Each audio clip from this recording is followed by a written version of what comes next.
Olá pessoal, sejam muito bem-vindos ao nosso 9º episódio da nossa série sobre tuberculose pleural. E hoje a gente vai falar sobre infecção latente por tuberculose. Será que terminar o tratamento é suficiente para a gente se livrar de vez da tuberculose pleural? Ou a gente precisa de algum cuidado extra?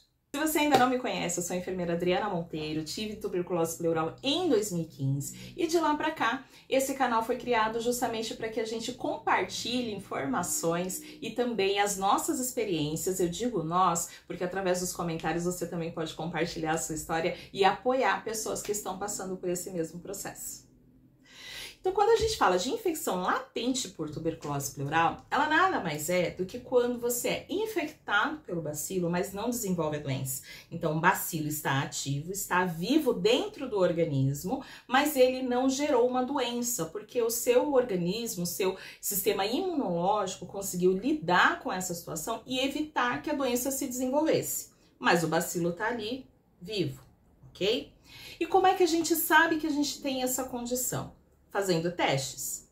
E existem dois tipos de testes que são realizados. O primeiro é o PPD, que é quando é injetado o reagente na pele do paciente, dentro da pele, normalmente é feito no antebraço, e é observado por um período de tempo para ver se gera ali uma reação. Se gerar uma reação, vai ser feita a medida, porque aí gera uma pústula, como se fosse uma bolinha, né?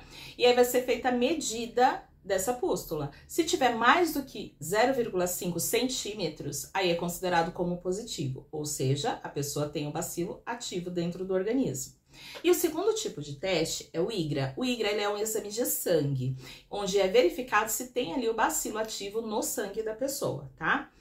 E aí, se foi detectado que a pessoa tem um bacilo ativo dentro do organismo, o médico vai avaliar o quadro dela, vai pedir outros exames que ele julgue necessários para identificar se essa pessoa tem só uma infecção latente por tuberculose, ou seja, ela tem o bacilo ativo dentro do organismo dela, mas não desenvolveu a doença, ou se a tuberculose está manifesta em alguma parte do organismo.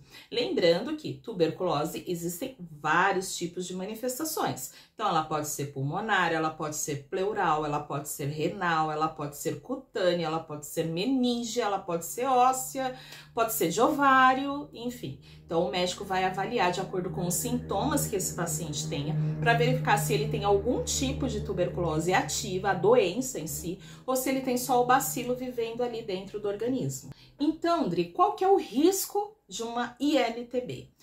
O risco da ILTB é que quando o bacilo está ativo no organismo da pessoa, se essa pessoa tiver uma queda de imunidade, ela corre o risco de desenvolver a doença, tá? Quando a gente fala em tuberculose ativa no organismo, a gente fala da doença manifesta, né? Então, por exemplo, quando eu tive a minha experiência lá em 2015, o médico, ao ver o meu raio-x, as minhas tomografias, o que ele identificou?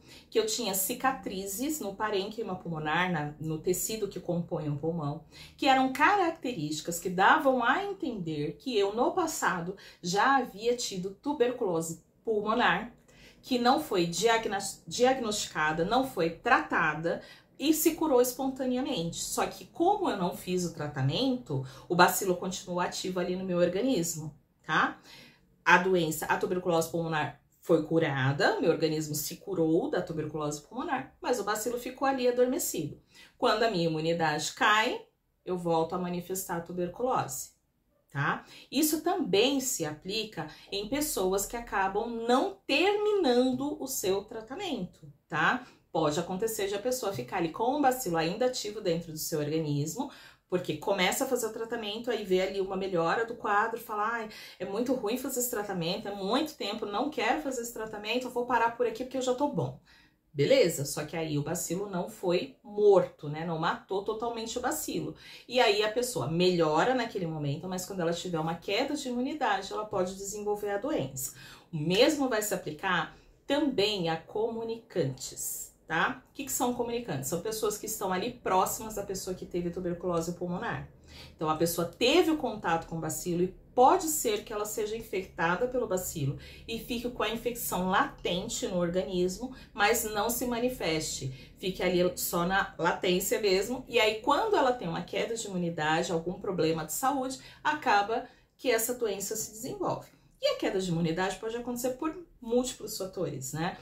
Pode ser por estilo de vida, pode ser por uma gestação, pode ser por uma outra doença que a pessoa tenha e aí o organismo tá todo ali concentrado em se recuperar de outra doença, que tem uma queda de imunidade e a pessoa desenvolve a doença, tá? Então isso pode vir a acontecer também com pessoas que não fazem o tratamento pelo tempo adequado e também com os comunicantes, tá?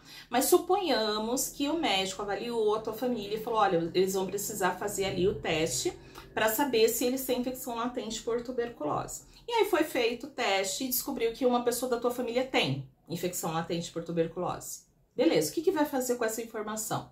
Depende de quem é essa pessoa, tá? Então, se ela tem uma tendência a vir desenvolver essa doença, vai ser feito um esquema com o mesmo medicamento que você está tomando para tuberculose pleural, para que essa pessoa mate ali o bacilo e ela não corra o risco de vir a desenvolver a doença, tá? Então, uma pessoa que seja diabética, porque diabéticos também têm uma queda de imunidade, tá?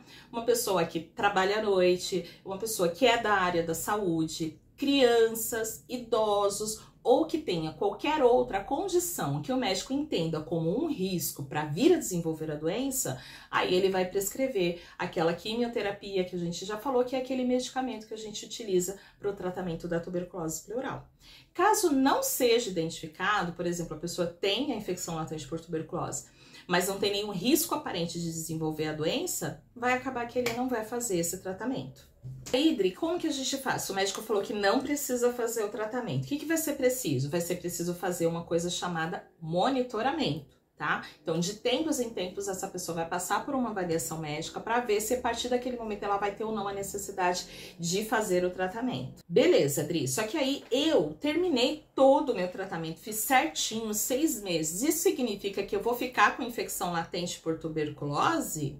Não, não vai ficar. Tá? Se você fez o seu tratamento certinho, correto, no tempo certo, com as doses certas, terminou o tratamento, o bacilo não está vivo no seu organismo, tá? Só que isso não significa que porque ele morreu com esse tratamento, né? Por exemplo, eu terminei o meu em 2015, né? O meu tratamento. Isso não me deixou imune ao bacilo da tuberculose. Isso significa que se eu tiver contato com um paciente que esteja com tuberculose e esteja transmitindo a doença, pode ser que eu volte a me contaminar com o bacilo. E aí vai depender se o meu organismo tiver bem resistente, né? Eu tiver com uma imunidade ok, estiver dormindo bem, tiver com estilo de vida saudável e tal.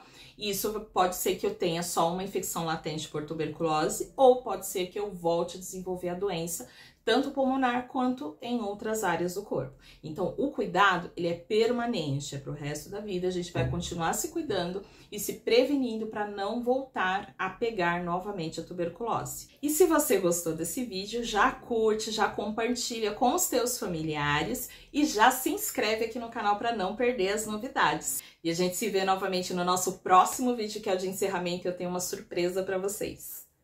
Beijo, até o próximo vídeo!